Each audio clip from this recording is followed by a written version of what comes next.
Everyone's got problems. Readers especially have some very unique problems.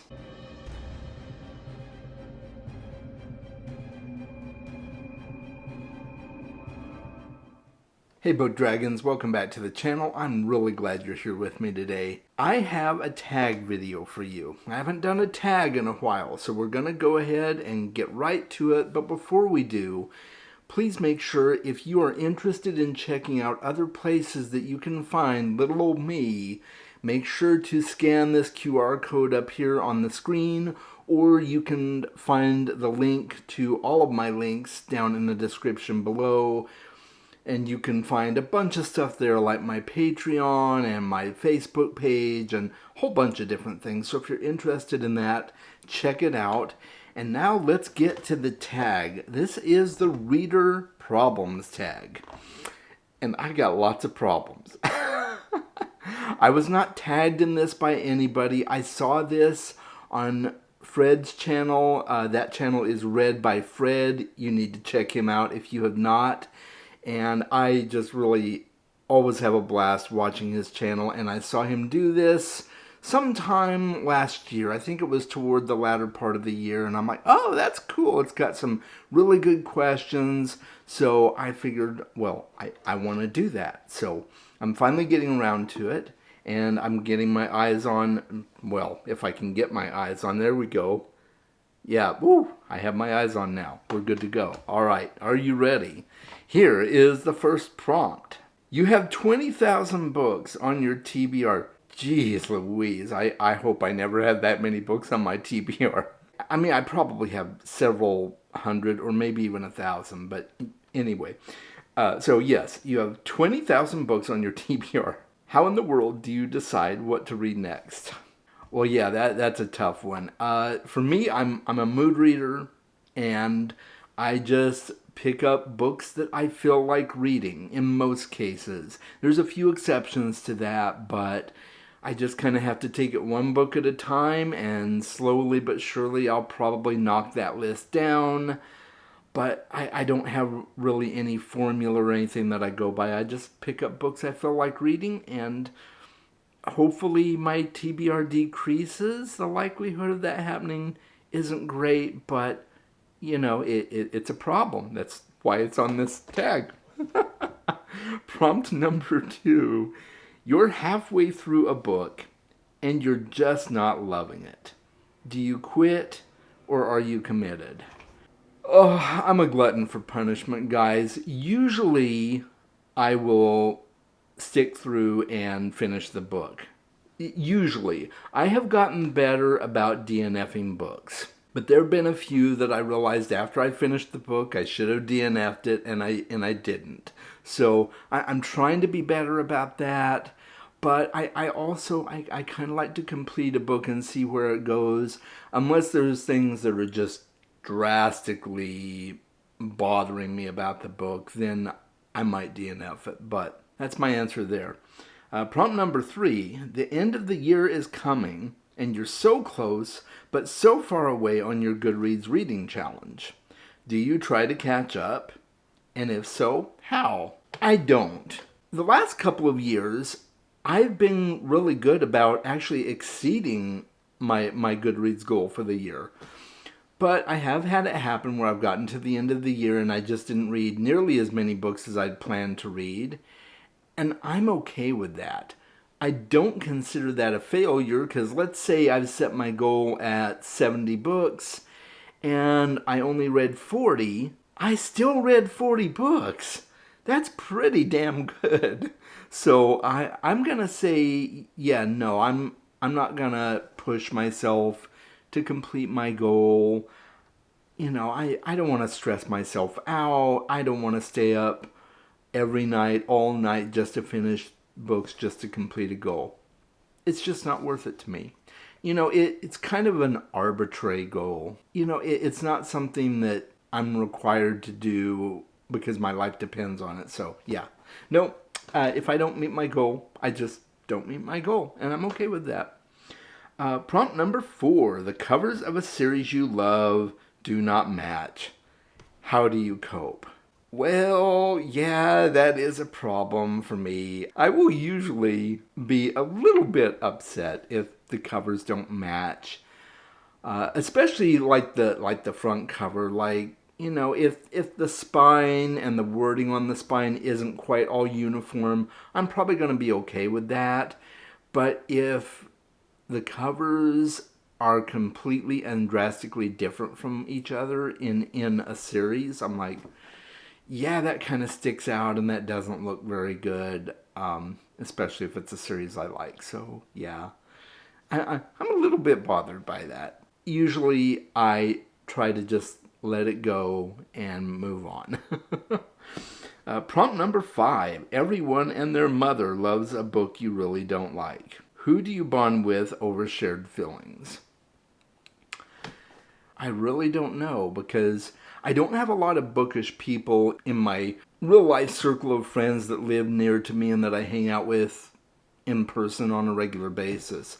So I don't know what I would do. I would probably try and find other booktubers that I can commiserate with on books that I don't like. I have had that happen on occasion where there's a book that I really don't like, everybody else does, but I've been able to find a select few people who feel the same way as I do, and we just kind of talk bad about that. No, I'm just kidding.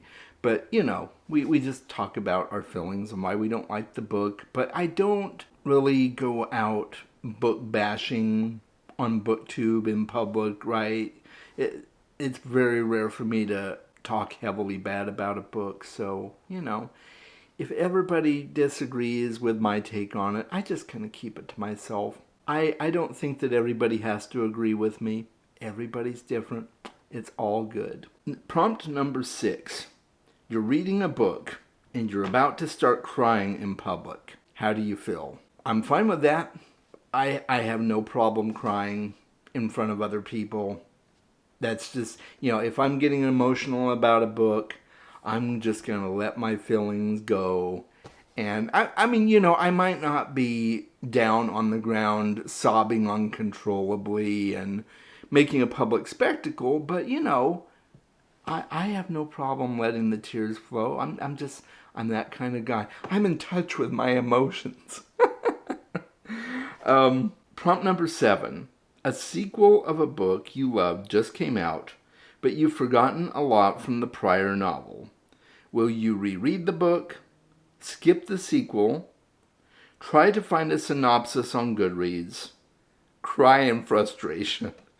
Well, I will probably cry in frustration at first, and then I will probably go and kind of refresh my memory with a synopsis on Goodreads or Wikipedia or something like that.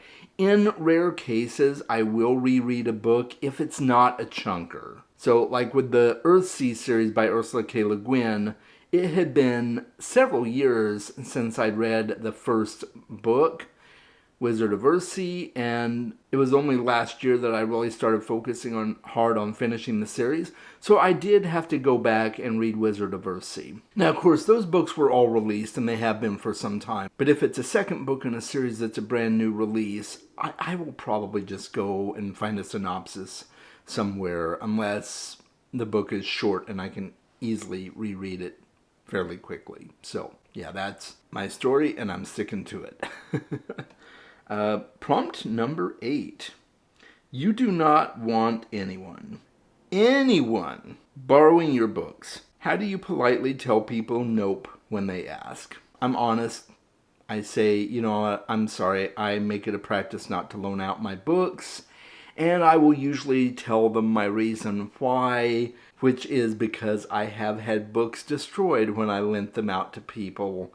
And so I just don't do that anymore. I appreciate people who take care of their books, and a person may say to me, hey, I take really good care of books. That's great, but I don't feel comfortable loaning out my books. Unless it's to my kids, because I live with my kids. I know how well they take care of their books. I can see that. I have a physical proof of how well they treat their books. So I let my kids borrow them, obviously. But anybody else know, and I will just be honest. That's the best way to do it, is just to be honest.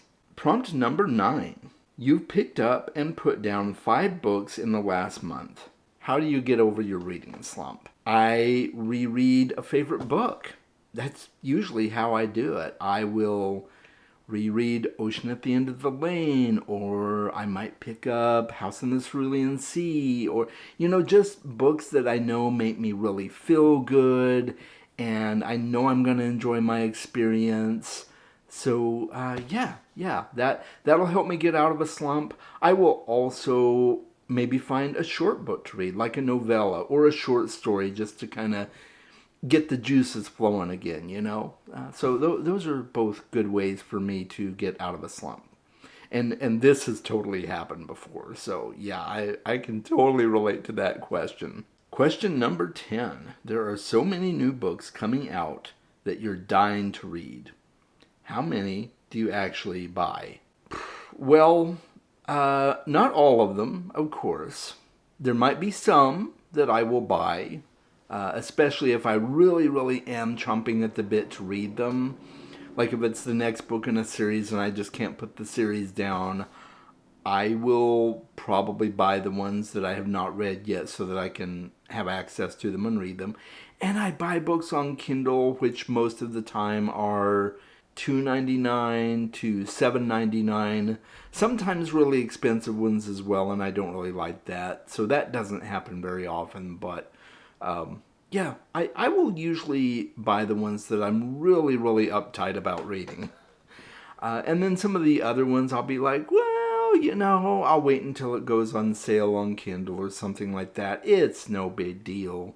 So, there's lots that I want to read, but I kind of prioritize, I guess is what I'm saying. I prioritize what I want to read from most important to least important. And that's how I do it. Okay, question number 11.